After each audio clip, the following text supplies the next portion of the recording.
moi, en tant que Gabonaise, pendant que je sais très bien que je croupis dans ma misère et qu'il y a des gens qui sont assis sur des milliards, je dis je ne suis pas d'accord.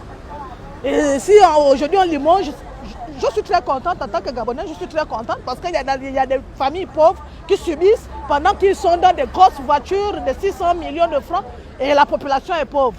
Vous pensez que c'est normal? Pendant que c'est le bien de tout un peuple. Donc moi, personnellement, je pense, je suis très contente. C'est bon. Il y aura d'autres qui vont travailler. On travaille pour le pays, on travaille pour sa population. Pour être heureux, il faudrait que tu vois aussi comment ta population est heureuse. Mais les gens sont en train de crier de partout. Et que quelque part, ils sont aisés dans leur grosse voiture. Vous voulez que quoi? Qu'ils fassent la prison, que celui qui se reconnaît doit faire la prison. Restituez-nous notre bien. C'est pour tous les Gabonais, pas pour une seule personne. C'est tout. Je ne crois pas que c'est la solution. On a sanctionné le haut cadre, on va les mettre un autre. Et si ce sont les mêmes gens qui sont dans la chaîne, les choses vont toujours continuer. Parce que pour améliorer quelque chose, on ne commence pas par le sommet, on commence par la base. Si on ne coupe pas la racine, même si on enlève les branches mortes, ça ne peut pas solutionner le problème.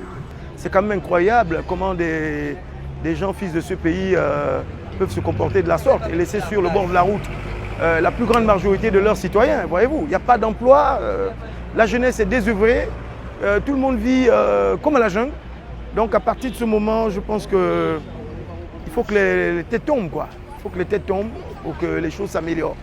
Parce que si vous savez, la période de maladie que traversait le président a permis à beaucoup de personnes de mauvaise intention de se comporter comme des gangsters. Donc vraiment, c'est une décision que je trouve quand même salutaire pour le bien de la nation. On veut les gens qui apportent le changement. Mais vous mettez toujours les mêmes personnes. Il n'y a pas d'évolution. Au point où nous sommes en train de galérer. Si on les a enlevés, qu'on mette les jeunes comme vous, il y a les jeunes qui ont appris, non? Est-ce qu'il n'y a pas les jeunes dans ce Gabon-là? Vous mettez seulement les anciens et les vieux que Bongo a laissés. Pourquoi? Pendant qu'il y a des bacheliers, il y a des doctorats qui traînent, qui peuvent gérer le Gabon. Si on les enlève, à tout cas, moi je suis pour. Je suis pour. Dans l'ensemble, ce sont des bonnes décisions. Si on peut voir enfin des sanctions au Gabon, c'est une bonne chose pour l'État et pour les populations gabonaises. Mais seulement un certain manque de clarté parce que souvent quand on voit le suivi du dossier, une enquête qui est en cours, l'idéal serait d'attendre la fin de l'enquête pour qu'on puisse savoir vraiment qui est responsable de chaque problème au niveau de cette histoire de Kevazingo, pour avoir des sanctions un peu plus logiques parce que là, il y a un peu de flou dans l'ensemble. Mais normalement, la sanction, c'est normal. Quand il y a une loi qui est préétablie, la sanction suit.